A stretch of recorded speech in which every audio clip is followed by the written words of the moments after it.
Évangile de Luc, chapitre 14. Jésus étant entré un jour de Shabbat dans la maison de l'un des chefs des pharisiens pour prendre un repas, les pharisiens l'observaient. Et voici, un homme hydropique était devant lui. Jésus prit la parole et dit au docteur de la loi et aux pharisiens, « Est-il permis ou non de faire une guérison le jour du Shabbat ?» Ils gardèrent le silence. Alors Jésus avança la main sur cet homme, le guérit et le renvoya. Puis il leur dit, « Lequel de vous, si son fils ou son bœuf tombe dans un puits, ne l'en retirera pas aussitôt le jour du Shabbat ?» Et ils ne purent rien répondre à cela. Il adressa ensuite une parabole aux conviés, en voyant qu'ils choisissaient les premières places, et il leur dit, « Lorsque tu seras invité par quelqu'un à des noces, ne te mets pas à la première place, de peur qu'il n'y ait parmi les invités une personne plus considérable que toi, et que celui qui vous a invité, l'un et l'autre, ne vienne te dire « c'est la place à cette personne-là ». Tu aurais alors la honte d'aller occuper la dernière place. Mais lorsque tu seras invité, va te mettre à la dernière place, afin que, quand celui qui t'a invité viendra, il te dise « Mon ami, monte plus haut ». Alors cela te fera honneur devant tous ceux qui seront à table avec toi.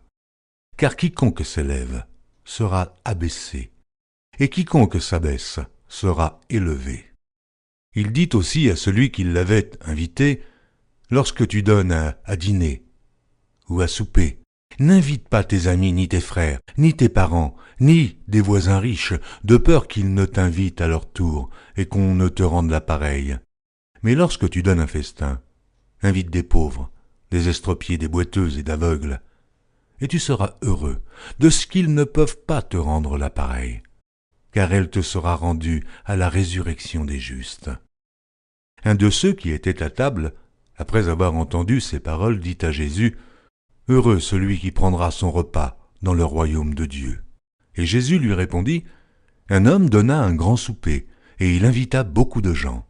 À l'heure du souper, il envoya son serviteur dire aux conviés, « Venez, car tout est déjà prêt. » Mais tous unanimement se mirent à s'excuser. Le premier lui dit, « J'ai acheté un champ et je suis obligé d'aller le voir. Excuse-moi, je te prie. » Un autre dit, « J'ai acheté 5 paires de bœufs et je vais les essayer. Excuse-moi, je te prie. » Un autre dit, « Je viens de me marier et c'est pourquoi je ne puis y aller. » Le serviteur de retour rapporta ces choses à son maître.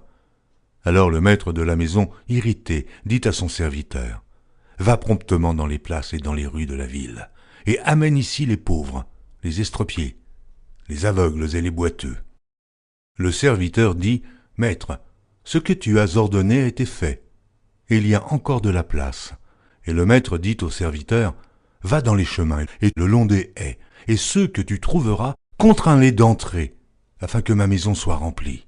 Car je vous le dis, aucun de ces hommes qui avaient été invités ne goûtera de mon souper. » De grandes foules faisaient route avec Jésus. Il se retourna et leur dit, « Si quelqu'un vient à moi, et s'il ne hait pas son père, sa mère, sa femme, ses enfants, ses frères et ses sœurs, et même à sa propre vie, il ne peut être mon disciple. Et quiconque ne porte pas sa croix et ne me suit pas, ne peut être mon disciple.